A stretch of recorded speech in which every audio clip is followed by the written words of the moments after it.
Hola a todos, ¿cómo están? Es un placer poder estar aquí con ustedes. Les saluda el profesor Carlos Sosa y durante este mes vamos a estar llevando juntos esta asignatura, todo de manera virtual y por supuesto que tengan en cuenta que las clases serán íntegramente grabadas. Entonces, eh, hoy vamos a estar desarrollando semana 1, semana 2. La semana que viene va a ir una clase grabada de la semana 3 y ya para el final de semana 4. Entonces, vamos a hacer un pantallazo rápido, a modo general, como dice su asignatura. Es, vamos a ver cosas generales de alguna de las técnicas de diagnóstico más conocidas. Para semana 1 y 2 vamos a estar tocando el mundo de la radiología, también para radiología y tomografía. Semana 3 va a ser resonancia magnética y semana 4 medicina nuclear, que son de alguna u otra manera las técnicas de diagnóstico por excelencia más completas, las que más se utilizan en el mundo del hospital, en cualquier servicio hospitalario. Y para arrancar, vamos a estar viendo acerca de la historia de la radiología. Cómo es que se empieza con este mundo, ¿no? Cómo se originó. Este es una representación gráfica de lo que ocurrió un 8 de noviembre de 1895. De hecho, ese es el Día Internacional de la Radiología, donde aquí, ¿qué es lo que vemos? Esto que ustedes están viendo aquí en pantalla, donde yo estoy señalando con el puntero del mouse, es un tubo de rayos catódicos. Entonces, lo que hizo este señor llamado Wilhelm Röntgen, ¿qué es lo que hizo este señor? Bueno, puso a oscuras toda la habitación y empezó a bombardear, mejor dicho, estos tubos que contenían rayos X, ¿no? Al bombardear por esta lámina, por esta pantalla, se dio cuenta que salía una imagen, o sea, que salía una luz fosforescente, una luz verde. Y no le encontraba la explicación. No le encontraba esa explicación. Una vez que volvió a hacer el experimento, hizo lo mismo, ahí descubrió algo muy interesante y le puso a ese rayo desconocido, a esa luz fosforescente, le puso como rayos X, ¿sí?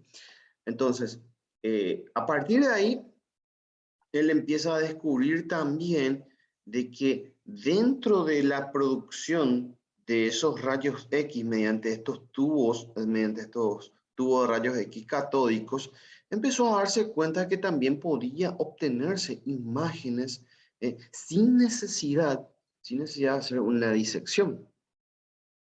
Porque para que podamos ponernos en contexto, para llegar a un diagnóstico en la época del siglo XIX para atrás, ¿cómo se hacía el diagnóstico? Bueno, había dos formas. Uno era, o tres formas en este caso. Uno es por el método de la auscultación, que el médico se colocaba el estetoscopio y a partir de ahí escuchaba ciertas anomalías y decía, bueno, diagnosticamos tal cosa. Por ejemplo, neumonías, por darles un ejemplo. Otra opción era hacer una intervención en quirófano para llegar a un diagnóstico. Y la otra era obviamente la experiencia del médico. Pero fíjense que esto de alguna u otra manera revolucionó, puso de cabeza el mundo del diagnóstico. Entonces, porque para que tengan una idea, hacer una imagen del interior del cuerpo humano sin necesidad de pasar por todos esos procesos que estuve mencionando, la verdad que era un gran paso. De hecho, esta fue la primera imagen, esta fue tomada de la mano de Madame Curie, donde se percataron de que se podía obtener imágenes del interior del cuerpo humano, en este caso desde una mano. A partir de ahí, el salto fue gigantesco porque ya no solamente se centraron en hacer un tubo de esta característica, pero en miniatura, sino empezaron a formarse equipos de este estilo. Este es un equipo, un radiógrafo de la época de los 20, del siglo pasado, Después ya empezaron a también descubrir de que podían obtener imágenes dinámicas. Cuando decimos imágenes dinámicas, decimos de que vemos las imágenes del interior del cuerpo humano en vivo y en directo. ¿Qué es lo que vemos aquí? Vemos aquí a un radiólogo colocándose aquí un protector plomado, y también aquí tenemos a la radióloga también con el chaleco plomado en cuestión, un procedimiento de fluoroscopía. Pero el punto es que de haber descubierto que se podía obtener la imagen de una mano a pasar a obtener imágenes dinámicas en vivo y en directo, la verdad que fue un salto muy, muy gigantesco. Estamos hablando de la época de los 30, la década de los 30 del siglo pasado, y también ya a partir de ahí se empezaron a generar formas, tecnologías que me permitieran hacer radiografías portátiles. Esto, por ejemplo, es un equipo de radiografía portátil de la época de los 50, de la década de los 50, del siglo pasado, siempre hablando del siglo pasado, donde ante la imposibilidad de que el paciente se traslade hasta el servicio de radiología, ¿qué es lo que pasaba? Pasaba que la radióloga se iba hasta la sala de internados. Aquí tenemos un detector, o sea, un detector rectangular llamado chasis radiográfico, y dentro de ese chasis radiográfico hay una película donde evidentemente lo que hace es interaccionar los rayos X que salen del tubo, atraviesan la estructura y se impregnan en esta película radiográfica para obtener la imagen. Bueno, esto es de la época ya mencionada, alrededor de los años 50. Miren, también, además de diagnóstico, se pensó en la posibilidad de hacer tratamientos. Este es un equipo de radioterapia de la época de los años 20, de la década del 20, siempre nuevamente mencionando el siglo pasado, donde aquí se irradiaba la estructura cancerosa y de esa manera se eliminaba el cáncer. Uno asume que esto era tratamiento de cáncer de cuello uterino, y para ese momento, no, y pónganse en contexto, desde el año 1895 hasta el año 1920 pasaron, a lo sumo pasaron 25 años. A ver, estoy haciendo un cálculo mental, sí, 25 años.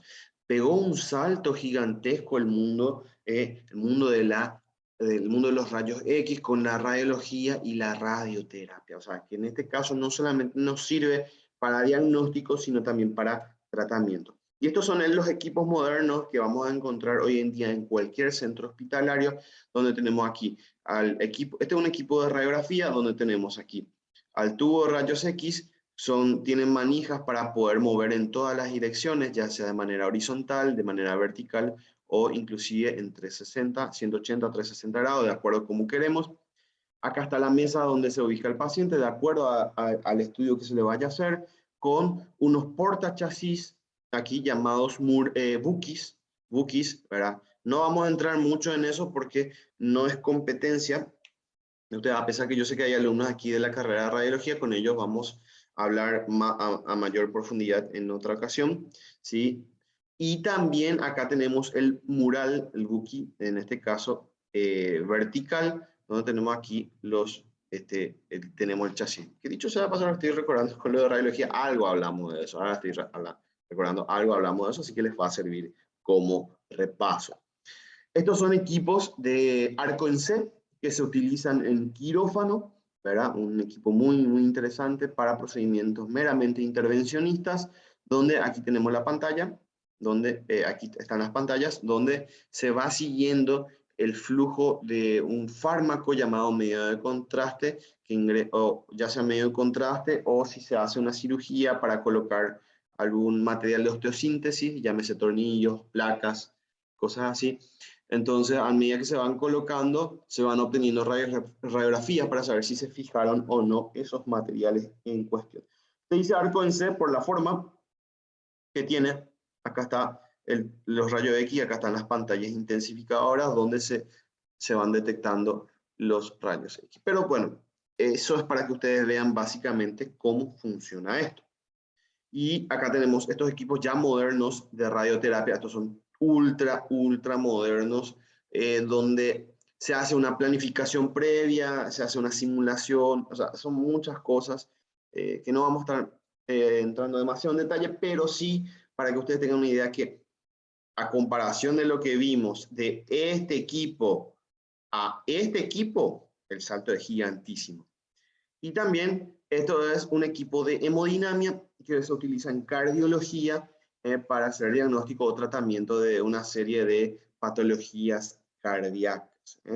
A diferencia del Arcon-C, que es una cosa portátil, esto ya es algo fijo y hay, puede ser una serie de 2, 3 o 4 pantallas donde ahí el intervencionista, el especialista en intervencionismo puede ser un neuroradiólogo, el cardiólogo mismo o el médico radiólogo, de acuerdo a la especialidad, utiliza este equipo. Es prácticamente un quirófano, es un quirófano, pero con equipos de radiografía, en este caso de intervencionismo. Y esto es un equipo de fluoroscopía donde se hacen, como ya estuve destacando, series dinámicas, se introduce un medio de contraste para resaltar la estructura, hacerlo mucho más visible y de esa manera obtener las imágenes dinámicas en vivo dentro del cuerpo del paciente.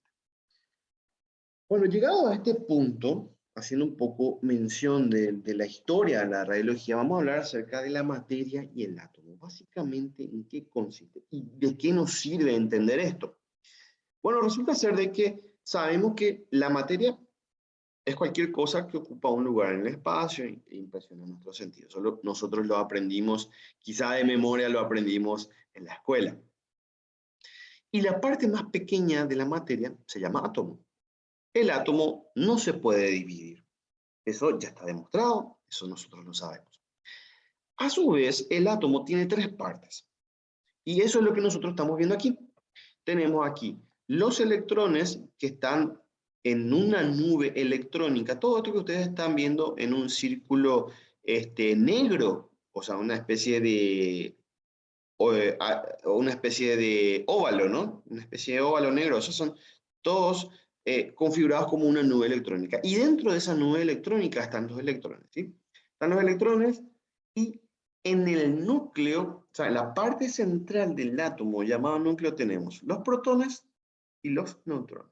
Los electrones tienen carga negativa, protones carga positiva y, como dicen, neutrones carga neutra, sin carga. Bueno, todo esto forma parte de la estructura atómica de cualquier elemento, de cualquier sustancia. Ahora, ¿qué pasa con los rayos X? Resulta ser que los rayos X vienen con una energía determinada, ¿sí? Vienen con una energía determinada, y estos rayos X lo que hacen es tratar de llegar hasta uno de los electrones que están mucho más cerca en este caso, mucho más cerca del núcleo. Podría haber sido podría haber sido o podría haber sido este. Pero bueno, interacciona con uno de los electrones, ¿verdad? Le saca de su lugar y este electrón que estaba aquí se fue totalmente despedido y generándose un hueco.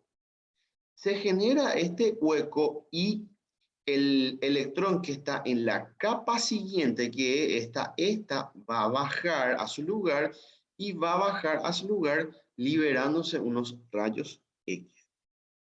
De esa manera es como se produce. Esto que estamos mencionando se conoce como ionización. Este proceso que estamos mencionando es conocido como ionización, que genera unos ciertos daños en la estructura del ADN. Sí, genera daños. Esa es la cuestión de la ionización. Entonces, para que podamos tener una idea de lo que estamos hablando, acá está una tabla del espectro electromagnético. El espectro electromagnético, como dice un espectro, representa una franja desde un extremo a otro extremo de lo que tiene que ver con las radiaciones ionizantes. Noten que aquí vemos dos cosas. Vemos la forma de las ondas y después empieza así como que a comprimir y acá tenemos una frecuencia, ¿sí? ¿Qué notamos acá?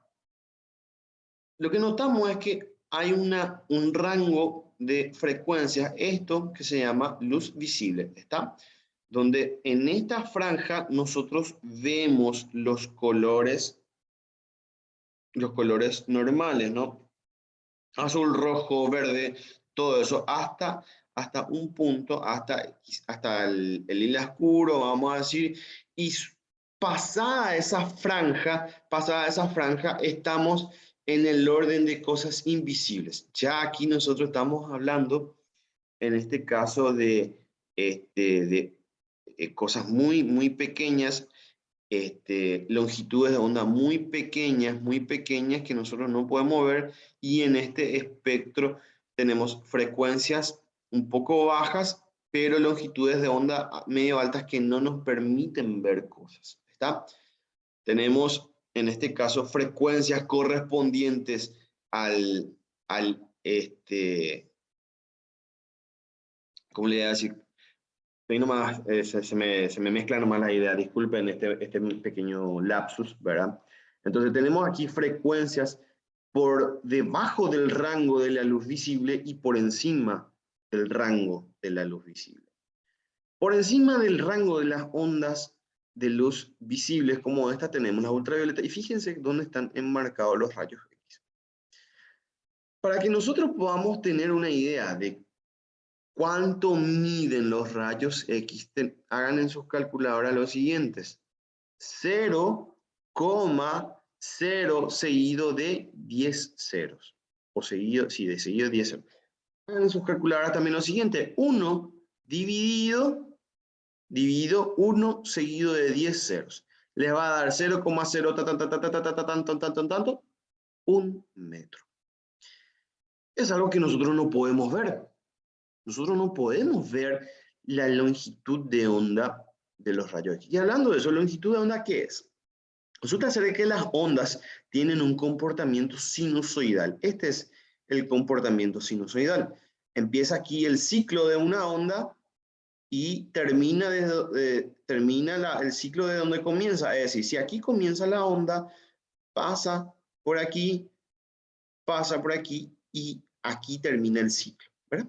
Aquí termina el ciclo de la onda. Y aquí comienza a repetirse otro y así sucesivamente.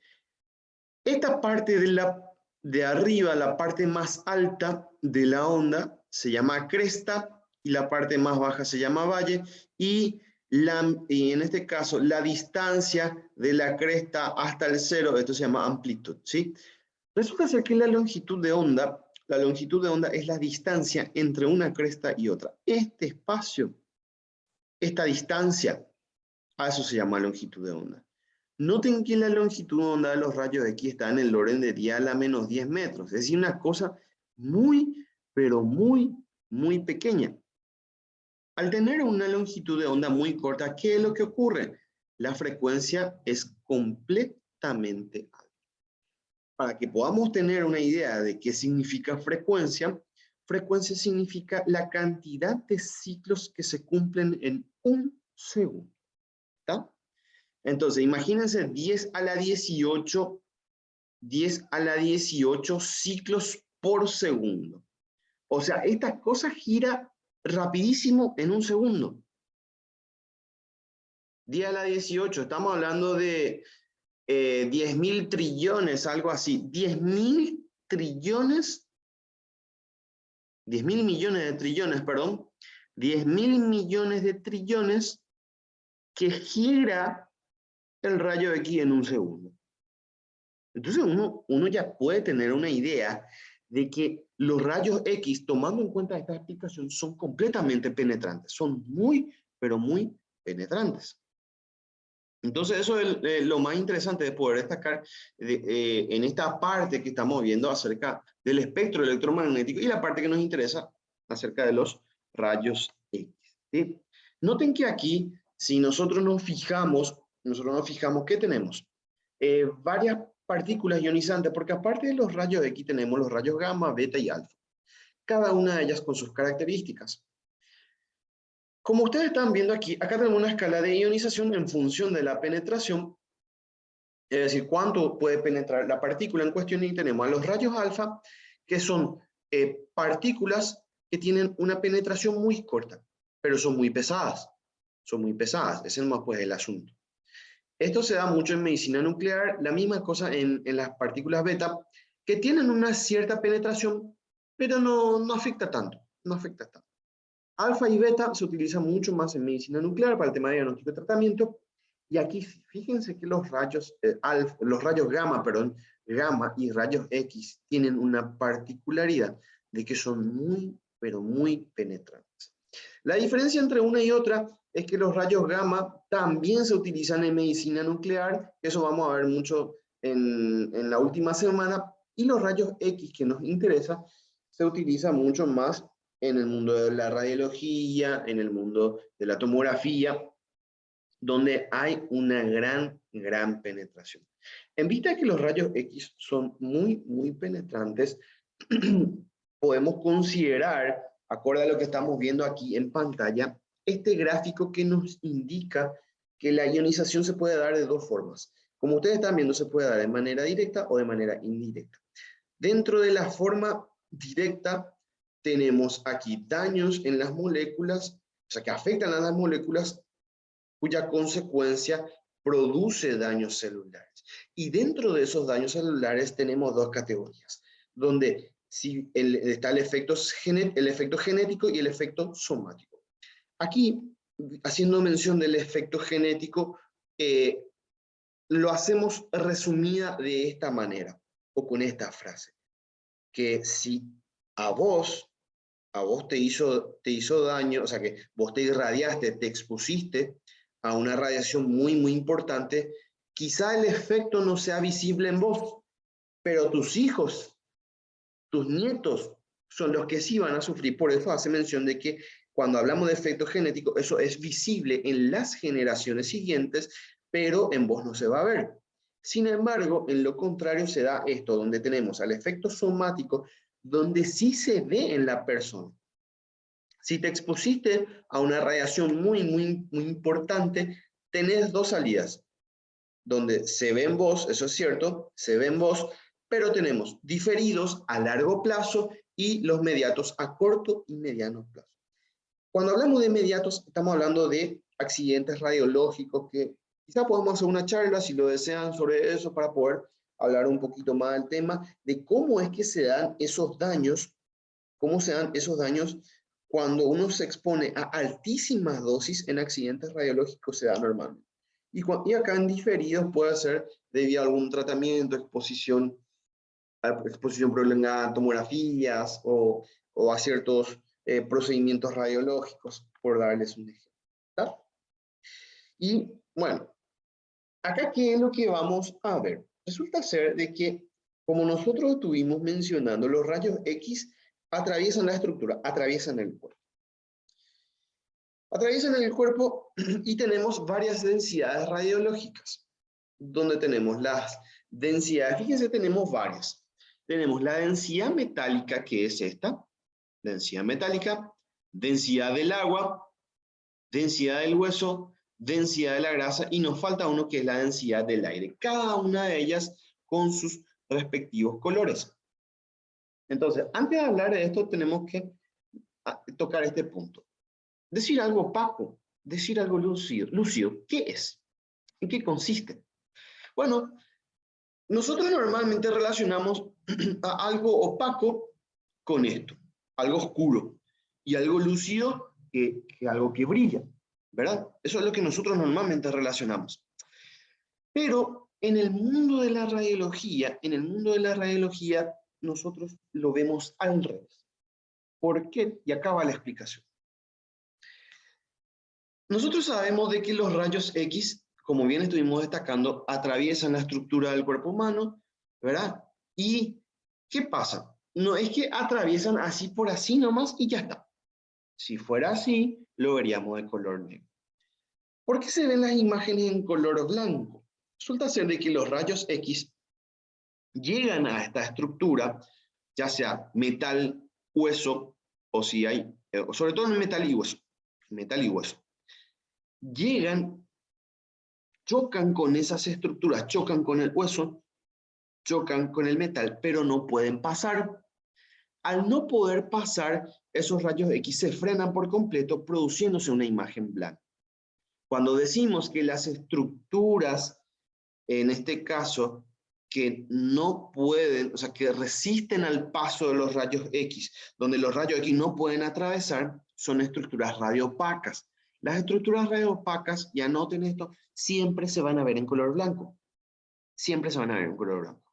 Sin embargo, las estructuras radiolúcidas son aquellas las que, digamos, los rayos X pasan, esos tejidos no presentan mucha resistencia, por eso se ve de color negro. ¿Ya está? Entonces, al decir estructuras radiopacas, vemos algo brillante en color blanco, estructuras radiolúcidas en algo oscuro, lo vemos en color negro. ¿Sí? Estructuras radiopacas, color blanco, estructuras radiolúcidas, color negro. Y en medio del blanco y negro están una serie de brillos, ¿verdad? Donde tenemos un blanco no tan brillante, un gris medio y así. Eso es lo que ustedes están viendo. Noten que acá, por ejemplo, tenemos la densidad del agua, que es una especie de color blanco medio tirando a brillante. La densidad, en este caso, del metal, que es un blanco muy brillante. Eso se ve acá. Blanco muy brillante. El hueso es un blanco brillante. La densidad de la grasa es un gris medio, tirando a oscuro. Y el aire es completamente negro. Entonces aquí ya abarcamos las 5 densidades radiológicas básicas que se conocen en la radiología. Esto, por ejemplo, una imagen de una radiografía de abdomen, donde vemos aquí, fíjense esta estructura radiopaca blanca, que esto corresponde a una calcificación en la vesícula, que se llama vesícula en porcelana, se llama la patología. Entonces, para que ustedes vean nada más cómo el calcio es hueso. El calcio es hueso. Entonces el calcio no permite el paso de los rayos X, por eso se ve así, de esta forma. Acá vemos, por ejemplo, toda la estructura de la pelvis, acá tenemos la cresta ilíaca, las espinas ilíacas anteriores, y así por el estilo. Acá tenemos parte de la unión de la cadera y a partir de abajo ya el fémur en cuestión, ¿sí? Y muy importante que cuando se hagan radiografías siempre se hagan en 2 posiciones.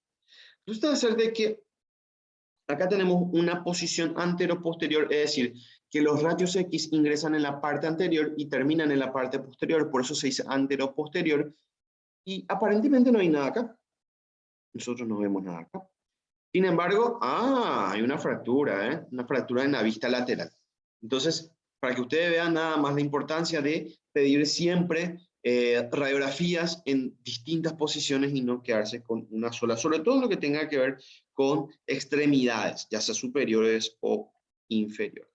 Y acá tenemos una anatomía radiológica del tórax, donde tenemos algunas partes. Y noten el detalle que quiero destacar con ustedes. El botón aórtico es una parte del corazón que siempre va a estar a la izquierda. Siempre va a estar a la izquierda. Entonces, normalmente los radiólogos tienen la obligación de poner un marcador que diga cuál es el lado derecho y cuál es el lado izquierdo del paciente.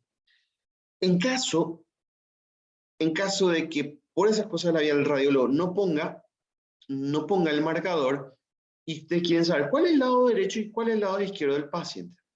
Este es digamos, el que les va a dar la pista, y el botón aórtico siempre, en un 99% de los casos, está del lado izquierdo, ¿sí? Acá tenemos algunas partes, fíjense que toda la silueta cardíaca tiene una leve tendencia hacia la izquierda tiene una leve tendencia. Acá que tenemos el ventrículo izquierdo, acá tenemos la aurícula derecha, ¿ah? Y acá estos son los senos costofrénicos o costodiafragmáticos, ¿está?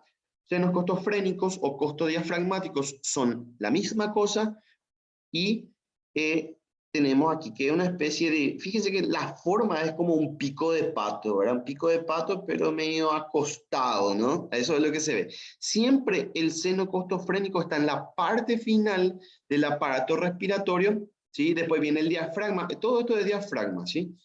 Termina el seno costofrénico y por debajo todo esto es el diafragma. El seno cardiofrénico, que esto que ustedes están viendo, es esto que está aquí. Fíjense que acá está la aurícula derecha y la frontera de la aurícula derecha con esta parte del diafragma, a eso se le conoce como seno cardiofrénico. Acá tenemos el omóplato, tenemos la clavícula, el vértice pulmonar derecho, por supuesto que esto es del izquierdo, y noten que es normal la presencia de aire en intestino grueso, pero esto siempre es del lado izquierdo. Siempre va a estar del lado izquierdo. Eso es algo que deben tener en cuenta. ¿Sí? Y acá tenemos, para que ustedes vean, nada más, esta es una radiografía de tórax postero anterior. ¿Por qué? Porque los rayos X ingresan en la parte posterior y terminan en la anterior. Esto debido a que la silueta cardíaca se encuentra más próximo en el lado anterior, entonces siempre se prefiere que se haga una radiografía de tórax posterior anterior para ver silueta cardíaca, y esta es una vista lateral para que ustedes tengan una idea, una vista lateral donde aquí se dan cuenta que la silueta cardíaca está más próximo hacia el lado anterior, ¿sí? Acá tenemos el ventrículo izquierdo y esto también es el ventrículo izquierdo, pero desde el lado lateral, ¿sí? Acá tenemos otra vista para que ustedes vean nada más que también podemos ver aquí algunas cosas, entre ellas la tráquea. Esta es la carina, donde digamos se bifurca, se divide en dos. Tenemos aquí la carina, donde se dividen aquí los bronquios principales izquierdos, los bronquios principales derechos y así. Una cosa muy interesante, que esta es una radiografía de pacientes sexo femenino. ¿Por qué? Porque acá están las sombras mamarias, ¿sí? Esto se ve claramente y las sombras mamarias se ven obviamente más en la mujer, ¿verdad? Haciendo mención de que por ahí pueden haber implantes mamarios en una persona del sexo masculino, ¿verdad? Pero sacando eso de lado, en una gran mayoría siempre esas sombras mamarias van a corresponder al sexo femenino, ¿sí? Bueno, otro punto muy interesante para hablar es acerca de la exposición y dosis.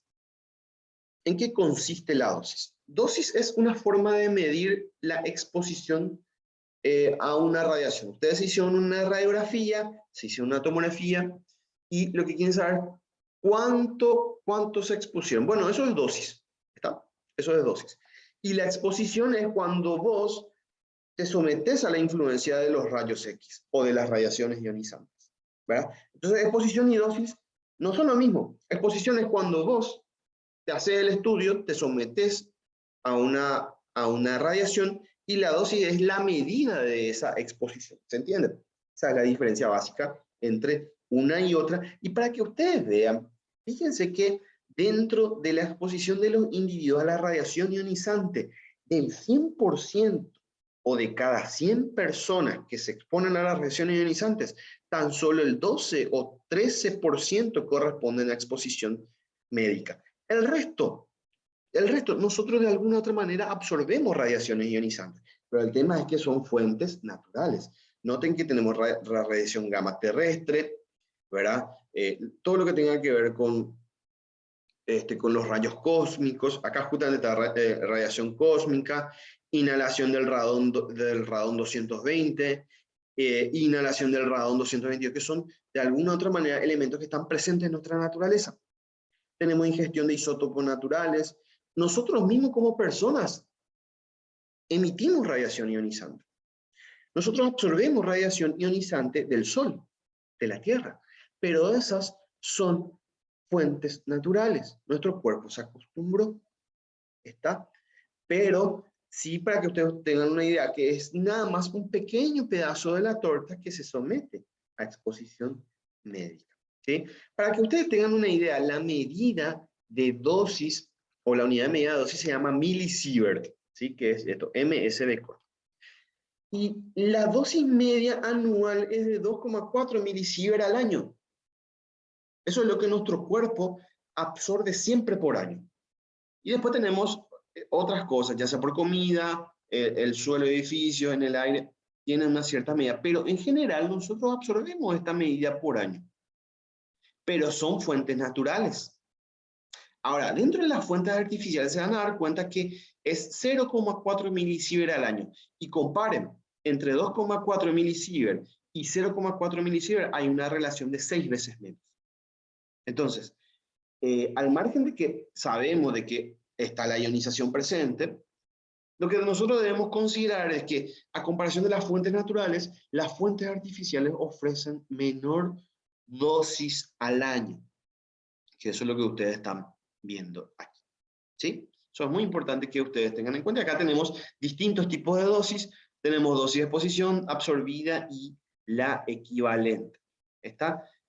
Básicamente, la exposición es cuánto vos te expusiste, ¿verdad? Pero la medida es en aire. La dosis absorbida es cuánto absorbió la masa, es decir, cuánto absorbió tu cuerpo. Pues esto es medida en aire y esto es ya en la masa, se mide en Gray, o el tejido en este caso, y las dosis equivalentes tienen mucho que ver de acuerdo a la radiosensibilidad del cuerpo. Resulta ser que hay partes más radiosensibles y otras menos. El cristalino es un órgano muy radiosensible, que hay que tener mucho cuidado. Las mamas jóvenes, por ejemplo, o sea, las personas que son jóvenes, ¿verdad? Las pacientes jóvenes las mamas son muy radiosensibles.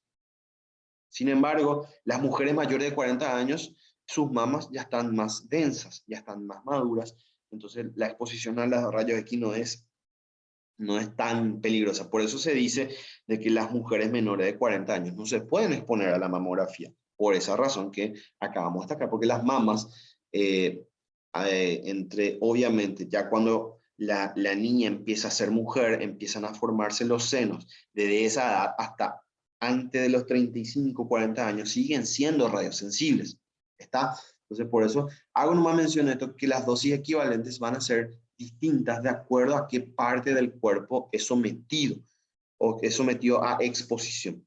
Las manos, las extremidades aguantan, soportan más radiación y así por el estilo. Las gónadas son muy radiosensibles, ¿tá? Tanto del lado del varón como del lado de la mujer. Y cuando hablamos de fuente externa, obviamente que en este caso los rayos X provienen de afuera, como por ejemplo los rayos X, que la fuente no es propia del cuerpo, ¿verdad? ¿Se entiende? A eso me refiero con fuente externa, donde los rayos X, o sea, salen de este tubo que es fuera del paciente, ¿está? Y esto, por ejemplo, un equipo tomógrafo, que ya vamos a ver eso en breve. Esto, por ejemplo, es un equipo de radiocirugía, ¿sí? De radiocirugía, muy interesante esto. También se puede utilizar, en parte, también se puede utilizar no, este no es radiocirugía, les digo, aclaro. Esto es un equipo de arco en C. Radiocirugía es otra cosa. Esto es un equipo de arco en C, ¿verdad? Arco en C, que se utiliza en quirófano. Y aquí está la medida de protección de la radióloga, que vamos a hablar muchísimo de esto. Esto, por ejemplo, es radioterapia. Fuentes externas. Arco en C, fuente externa. Y fuente interna es aquella donde, como dice, el propio cuerpo emite radiación, o la fuente radiactiva está dentro del cuerpo y esa emite radiación. Y acá, por ejemplo, esto vamos a ver mucho en semana 4, donde estos son radiofármacos, ¿sí? Que emiten radiación de manera continua por un cierto periodo, se prepara en un cuarto oscuro, como lo que están viendo aquí, se mide en esto llamado activímetro, y esa fuente radiactiva se introduce en la zona donde está el cáncer. Esto es radiocirugía, ¿sí? Esto es radiocirugía, donde se guía hasta llegar a la fuente en cuestión, se deja ahí y empieza a emitir radiación de esa manera para tratar el tumor o tratar el cáncer, ¿sí? Hablando del tema de exposición y dosis, resulta ser que en Paraguay hay límites de dosis. Acá pongo este gráfico, ¿por qué? Porque tenemos alumnos de radiología también, entonces esta parte sí va para ellos. Donde resulta ser que el TOE es el trabajador ocupacionalmente expuesto. El trabajador ocupacionalmente expuesto es aquella persona que trabaja con las radiaciones de manera continua. La dosis efectiva o límite anual de dosis efectiva es de 20 milisievert al año. 20 milisievert al año es lo que se puede, digamos, se considera como límite ideal para que no tengan ningún inconveniente de salud a largo plazo. Cabe destacar que la dosis equivalente para el cristalino, fíjense que aquí es de 15 milisievert al año, y la equivalente para extremidades de 150 milisieverts, por lo que acabamos de destacar. Así que el cristalino es más radiosensible y las extremidades no tanto. Esta tabla es para aquellas personas que se van a dedicar o van a trabajar con las radiaciones ionizantes. En este caso ya pueden ser los radiólogos, los médicos radiólogos, cuando digo radiólogos pueden ser técnicos licenciados, y también los enfermeros. Resulta ser que hay enfermeros que se dedican a la inyección de medio de contraste. Entonces, si el enfermero está en un servicio de radiología, entonces le corresponde esta dosis a ese grupo de personas. Ahora, para el resto del auditorio que está escuchando este video, que no va a trabajar con las radiaciones, pueden ser aquí ya los nutricionistas, pueden ser los kinesiólogos, los propios enfermeros que no van a estar en un servicio de radiología, y no sé si hay gente de medicina aquí. Bueno, para ese grupo de personas está esta tabla, límite de dosis para el público. Se dan cuenta que aquí la dosis efectiva para ustedes va a ser de 1 milisievert al año, 20 veces menos de lo que corresponde para un radiólogo, para el grupo de personas que se exponen a radiaciones ionizantes. La dosis equivalente va a ser la misma, y la dosis equivalente, o sea, en este caso para cristalino es casi la misma, y la equivalente para extremidades es ya, en este caso, mucho menor, de 50 milisieverts en un año. Esas son las consideraciones que deben tener en cuenta para el tema de límite de dosis. Y acá tenemos, por ejemplo, la relación entre, por ejemplo, una imagen de tórax me genera una dosis efectiva de 0,2 milisievert. Y fíjense que acá, por ejemplo, está la dosis efectiva y la cantidad de radiografías de tórax. Presten atención a esto.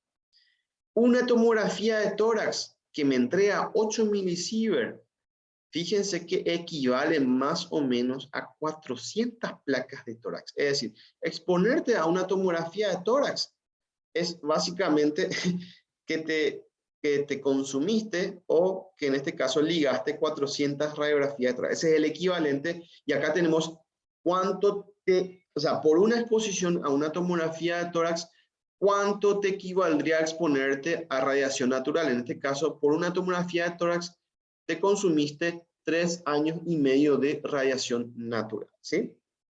Entonces son cosas para que ustedes puedan tener en cuenta. Pero eso sí, el cuerpo tiene ese don de poder regenerarse y poder sobrevivir a los daños celulares. Pero eso podemos hablar en otro momento.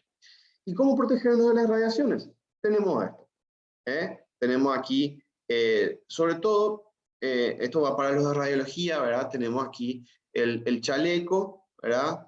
El chaleco plomado que está aquí, y también las batas estériles en caso de que nosotros tengamos que trabajar con pacientes que tienen una cierta infección, ¿verdad? Pacientes aislados, ahora por ejemplo con el tema del COVID, y otro tipo de enfermedades. Acá tenemos un paciente que es una radióloga, está haciendo una radiografía en un paciente que está en cuidados intensivos, ¿verdad? Chaleco, siempre el chaleco es muy importante. Y si va a haber personas, por ejemplo, los licenciados en enfermería, que sí o sí tienen que estar ahí cerca del paciente, que no tienen forma de salir, pidan a un radiólogo el chaleco, pidan al radiólogo el protector, el protector de tiroides, ¿sí? Y en caso de que no tengan ninguno de esos medios de protección, acuérdense de estas reglas: distancia, tiempo y blindaje, que son las reglas para el límite de dosis. Entonces, si hablamos de distancia, aléjense más. Ustedes, cuando estén a 3 metros de un equipo de rayos X, ya van a estar tranquilos. ¿Por qué? Porque a esa distancia ya la radiación que les va a llegar va a ser similar a la radiación que ustedes reciben de manera natural de la Tierra. Entonces, mientras más te alejas, menos radiaciones vas a recibir, estar el menor tiempo posible.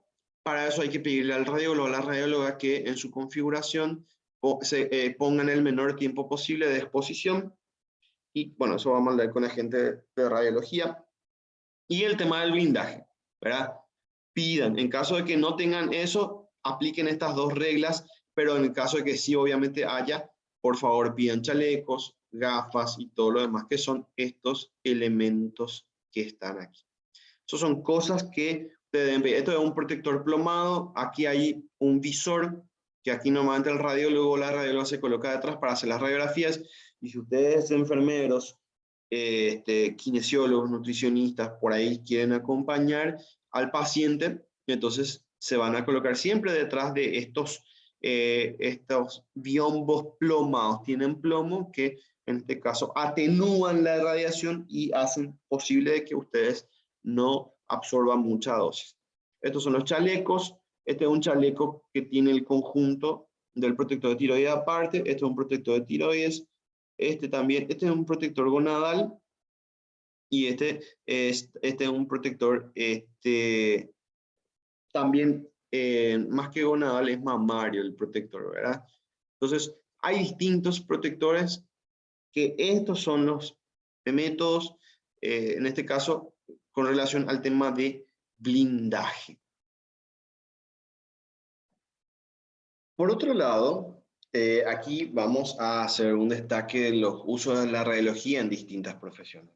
Como bien estuve mencionando, hay distintas profesiones aquí en este curso, o sea, en esta materia, y tenemos para los enfermeros, sobre todo, radiólogos y enfermeros en este caso, que podemos hacer un seguimiento de la colocación de una cosa llamada vía venosa central. Esta vía venosa central se coloca normalmente en una de las vías periféricas, en este caso en la yugular, ¿sí? En una de las yugulares, para una introducido el catéter en esa zona, el medicamento pueda, en este caso, llegar de manera más efectiva, ¿sí?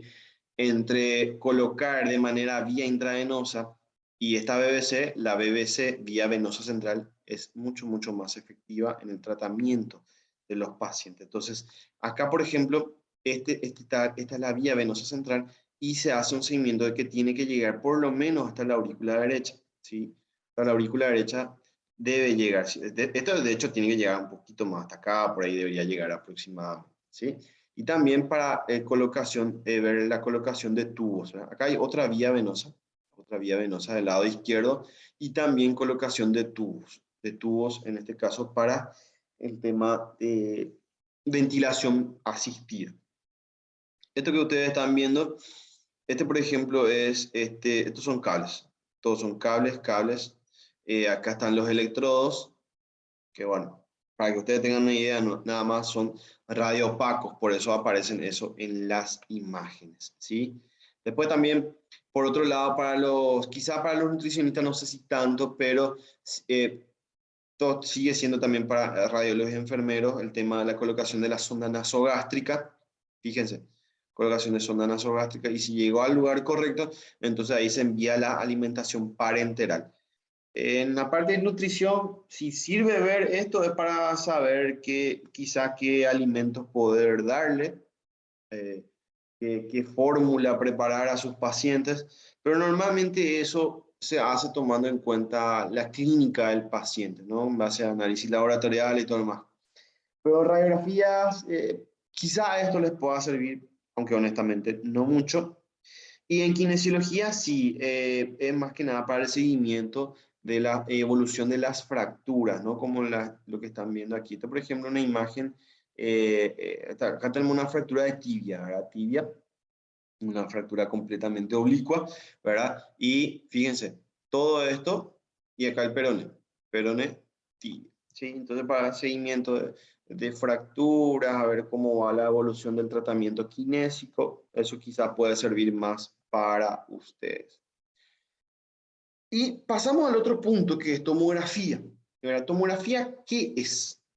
Resulta ser de que si nosotros analizamos el léxico, o sea, es decir, la etimología de la palabra, tomo significa corte, y grafía es estudio, o sea, estudio de los cortes del cuerpo humano. Estas dos personas son las que de alguna u otra manera fueron los responsables del descubrimiento del equipo.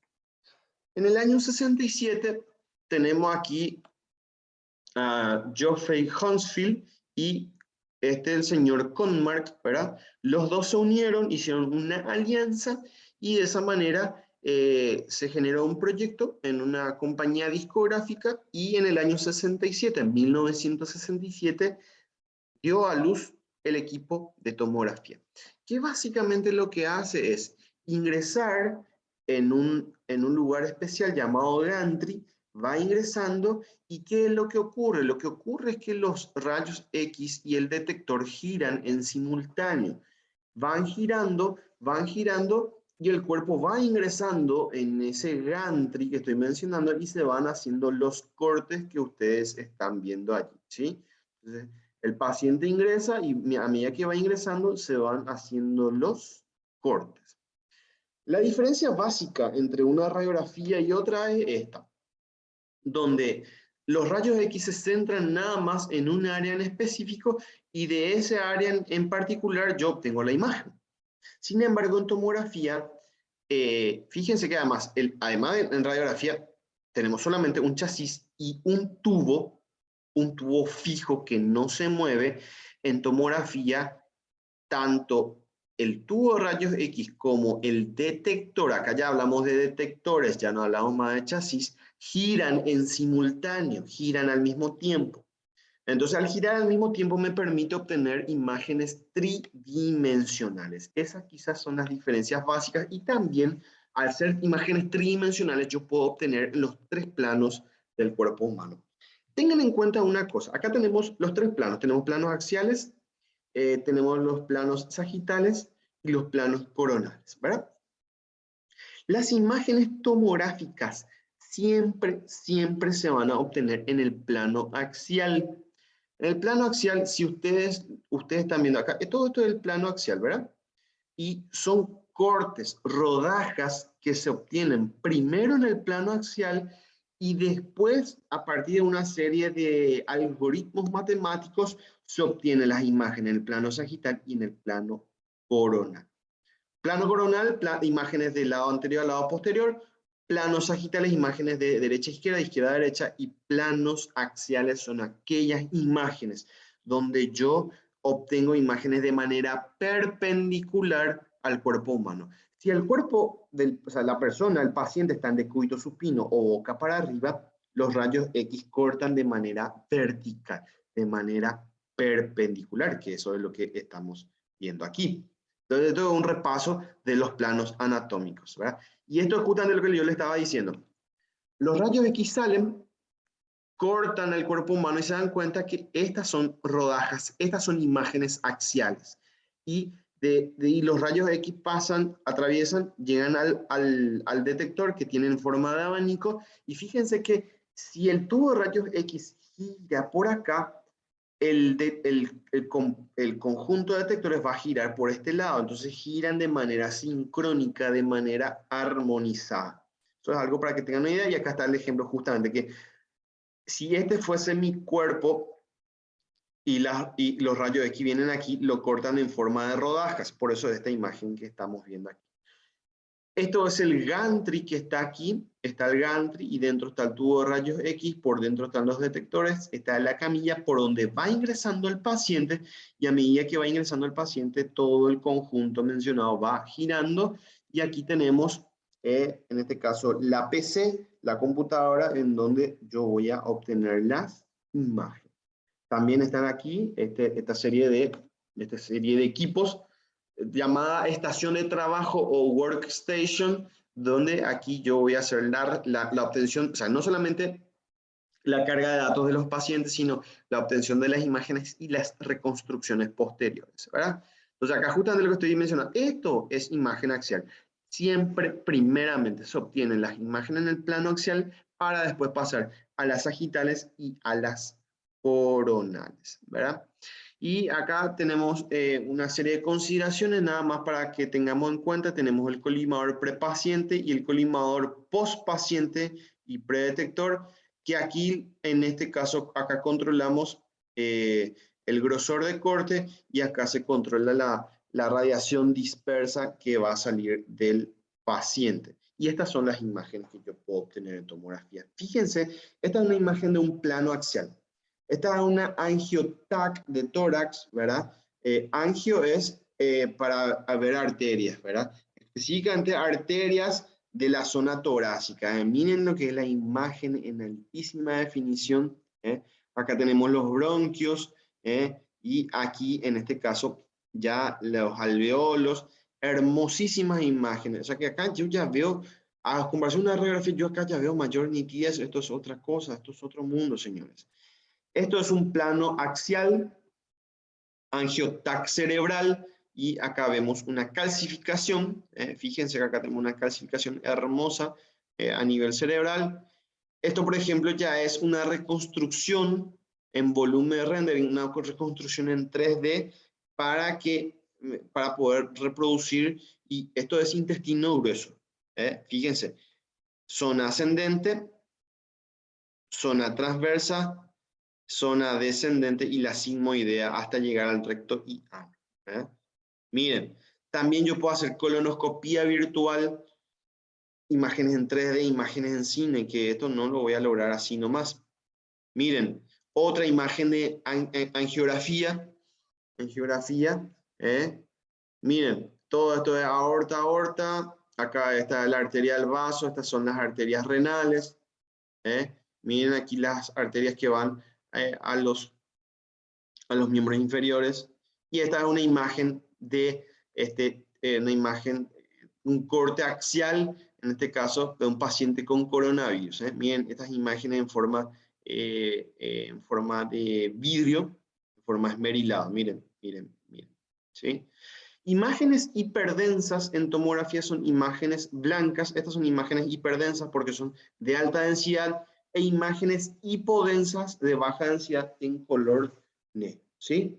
Por supuesto que en tomografía la protección debe ser mucho mayor. Entonces aquí se utilizan también sí o sí, sobre todo aquellos que van a acompañar al paciente y demás, sí o sí deben utilizar chalecos plomados y gafas plomadas con su correspondiente collarín plomo. ¿Sí?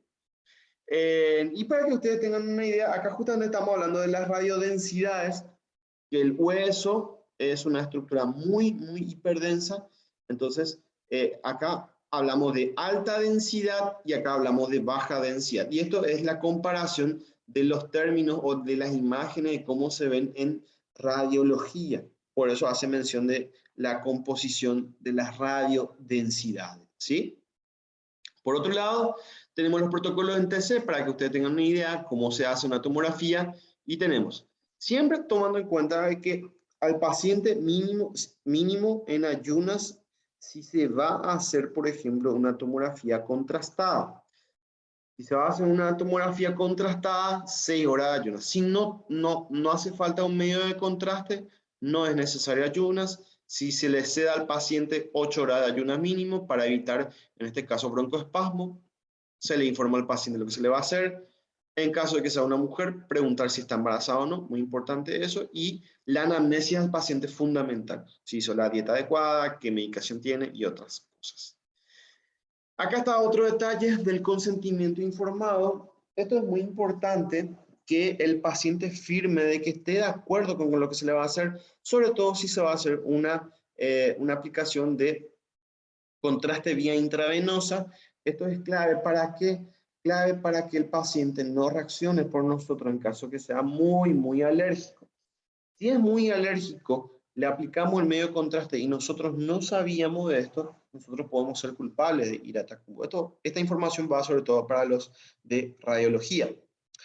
Por otro lado, evaluación de los niveles de urea, creatinina, para ver si en este caso el riñón funciona bien, que sea capaz de recibir el medio de contraste y después eliminarlo. Por supuesto que no tenga metales el paciente, esto es clave, y que el paciente vaya lo más cómodo posible, ¿verdad? Si tiene metales, se le saca al paciente. Estos son fijadores de cabeza que se utilizan en una tomografía. Acá están fijadores de cabeza y mentón, donde se posiciona. Estos son láseres de posicionamiento, solamente para que ustedes tengan una idea. Esto no sale en el examen, por supuesto. Estos son maniquíes que se utilizan en tomografía para control de calidad. Y aquí tenemos protectores mamarios, ¿verdad? Cuando vamos a aplicar un medio de contraste. Fíjense que acá está la vía periférica para la aplicación del medio de contraste. Otro maniquí que aquí están los límites para la obtención de imágenes de tomografía de tórax. Estos son como les digo, no es que ayudan, ¿verdad? Pero sí son elementos fijadores para poder flexionar las rodillas, ¿verdad? Y obtener una serie de tomografías, sobre todo el tema del tobillo y el pie, ¿está? Y acá tenemos medios de contraste. Estos son equipos que se utilizan para enviar contraste. Acá, por ejemplo, tenemos el suero y del otro lado normalmente, acá por ejemplo, esto es suero y acá está el medio de contraste. Los dos se combinan para enviar, en este caso, el contraste al paciente, ¿sí? Y cuando se trata de tomografía contrastada, el paciente debe firmar consentimiento informado. Nos comunicamos con el paciente mediante un micrófono, decirle al paciente cuáles son las posibles consecuencias. De repente, después del contraste, que si se le pique la garganta, que le salga urticarias, cosas así por el estilo, pero después va pasando. Y si llega a ocurrir alguna reacción, anotar en la historia clínica del paciente, ¿sí? Y acá está un procedimiento que quisiera compartir con ustedes para que ustedes vean cómo se hace una tomografía.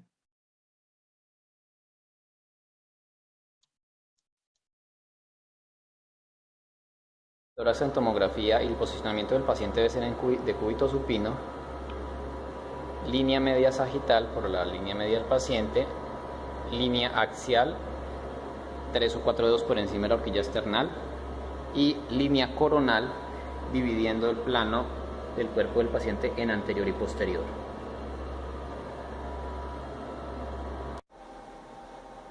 Bueno, compañeros, ahora vamos a hacer un tórax de rutina. En este momento vamos a darle cargar al equipo para sacar el topograma y le damos iniciar.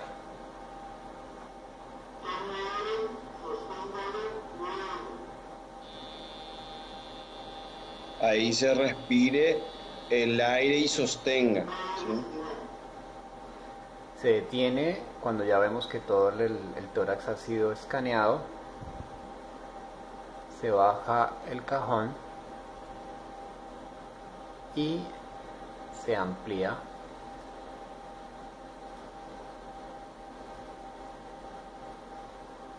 Se extiende un poquito porque recuerden que en la parte posterior los pulmones abarcan un poco más que lo que visualmente podemos observar en la parte AP del escaneo inicial del topograma.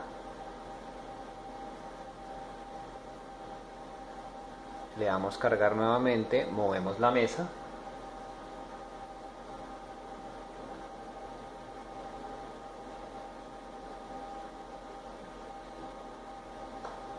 y le damos iniciar el examen.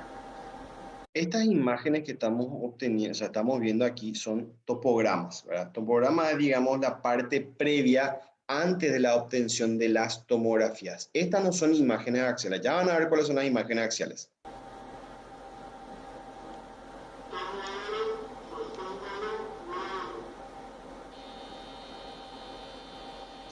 Esas imágenes, estas son imágenes axiales, señores, ¿sí? Entonces, esto es lo primero que se obtiene, ¿está? No en coronal, no en sagital, sino en axial. A partir de estas imágenes es ahí donde vienen las reconstrucciones. Con esto concluimos el examen de tórax de rutina. Continuando con la tomografía de tórax simple, aquí estamos viendo la ventana de parénquima, el resultado del estudio. En este caso es para ver solamente pulmones, ¿sí?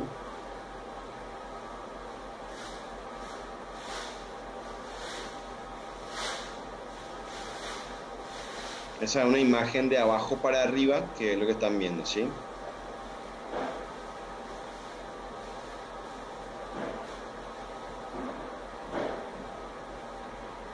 Perdón, de arriba para abajo. El mismo estudio anterior, pero en ventana de pulmón, podemos observar la gran diferencia. Bien, qué hermosas imágenes, ¿no? Hermosísimas imágenes, ¿sí? Y con eso concluimos el estudio tomográfico de TAC. Aquí en este video no se aprecia el tema de las reconstrucciones, pero sí, para que ustedes tengan una idea, que lo que nosotros tenemos son imágenes primeramente en el plano axial. Bueno, esto es todo lo que tenía para tocar con ustedes. Ya agradezco su atención y todo lo que tengan para resolver en la guía está basado en este video, así que les animo a que pongan pausa, tomen anotación. Si de repente tienen una parte donde se pierden, vuelven a retroceder y así no. Esa es la ventaja de las grabaciones, ¿no? Que ustedes pueden retroceder, adelantar cuando quieran y de aquí sacan las respuestas, además del material que ya les envié y está en la plataforma. En caso que les sea difícil visualizar el material, me avisan en el correo y yo les voy a enviar por otro medio para que lo puedan visualizar, ¿sí? Cuídense, gente. Hasta luego, cuídense.